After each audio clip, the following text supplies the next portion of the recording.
I'm live here on Fleur Drive. We were told yesterday by the Public Works Department that if rain continued to accumulate overnight as it was expected, since they were in Fairfield, Iowa, it took a few looks for everyone to believe Jim Carrey was in their presence. The safe's owner hired private investigator Craig Brooks, and he says he hasn't slept in 2 days chasing down leads. From old to new, the easiest way to tell if you'll be able to use your card to park is this new silver top. Kevin, state law says classes should start the week of September 1st, but most schools get a waiver to start earlier, and today's vote means that won't change. Based on the university's student health survey, since 2009, the amount of students who use alcohol at least once a month has dropped nearly 10%. But it isn't just pools. The Top family believes their son got this parasite by swimming here at Big Creek State Park. Families say they believe it's a lithium battery inside these lights that thieves are using to make meth. And thanks to a hero, 2 lives were saved. KCCI's Ben Jordan has the story new at 10. Eyewitnesses at the scene described an elderly couple's sedan stalled out on train tracks with trouble headed their way. But a local resident who works near the tracks helped them leave without a scratch. Chris Eiley was on his way back to work from lunch early Wednesday afternoon when he saw a vehicle with 2 passengers stalled on these Union Pacific train tracks on Clark Street in Ames. It was kind of going back and forth on the tracks, and so I started to get worried, and then I heard the train horn. Although he was worried, he didn't think much of it at first, but took a second glance before going into work. The car was still stalled, and the train was getting closer. And I got scared and threw my sunglasses down and sprinted over there. He made a few pushes, but the car didn't budge. You could smell it, you could feel the vibrations in the ground. Pretty sure I was screaming his name because it didn't look like he was going to make it.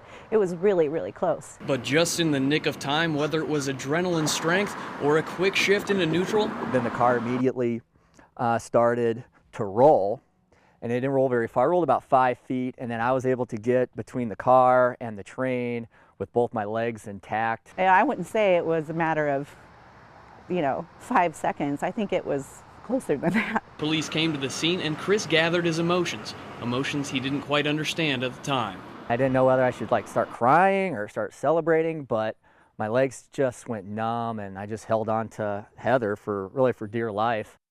He told us he didn't speak to the 2 passengers who were inside the car. Heather, who witnessed the entire event, believes the 2 passengers were in shock after the event because they didn't show much emotion. They are all so very lucky. Yes. Good story, Ben. Thank you. Well, it sounds unbelievable. Knoxville police say a man put a dog shock collar on his 12-year-old son. But the father says it's all a big misunderstanding. KCCI's Ben Jordan has tonight's story. Kevin and Todd, it's a story we broke at 5. Police say 35-year-old Daniel Hardwick used the collar to motivate his son to do chores. But tonight, Hardwick tells us that's not the whole story.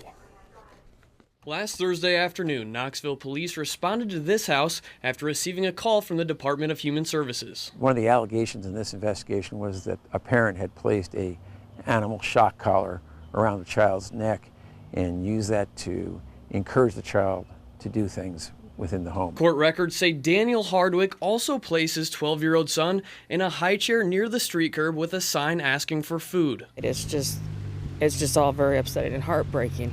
While Knoxville police charge Hardwick with child neglect, he believes it was all just a big misunderstanding. A lot of it is false accusations against me, which, a lot of it can't be fixed. Hardwick says the house is full of 5 boys.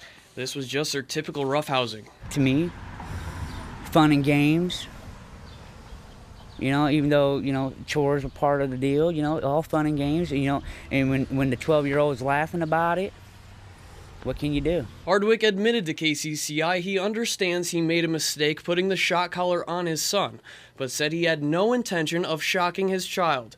The accusations have brought a lot of pain to his family. Hurt a lot of my feelings. It's hurt a lot of my family.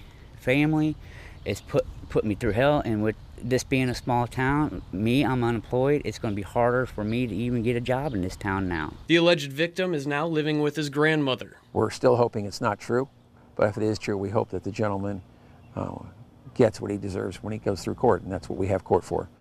Once again, Hardwick is facing charges of neglect or abandonment of a dependent person. He'll appear in court next month. All right, Ben, we'll be watching to see what happens. Thanks very much. Des Moines is back on top. Forbes says the capital city is the best place for business and careers. Ben Jordan shows us why. It's new at 10. You look at this town really 10 years ago to where it is today, it's a whole new city. Des Moines has just about everything to offer. The Des Moines Metro has seen a 20% population boost in the past decade, with business playing a major role in its growth. It's a recognition nationally that Greater Des Moines is a wonderful place to do business, a great place to relocate a business, a wonderful place to expand your business. Forbes compliments the Metro's low business costs, educated workforce, and the city's niche industry, finance. Wells Fargo, Nationwide, and Principal Financial, to name a few, have been core contributors to the city's growth and development. I think it's a lot better than it was when I moved here about 20 years ago, and I think we have a lot going on for businesses and young people, and I think it's a great place. I've not left in 20 years, and I don't plan to. The recent business success has made the city a desirable location for recent grads. Well, it means a lot to me because I just got out of my master's program, and I've been looking for a job for the last few months, and I found one pretty quick. And Des Moines and surrounding suburbs show no sign of slowing down.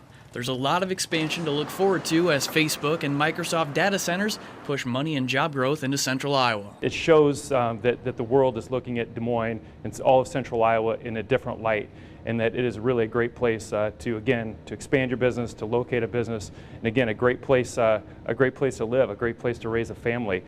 Forbes added that the area had record merchandise exports last year of $1.2 billion, up more than 20% since 2011.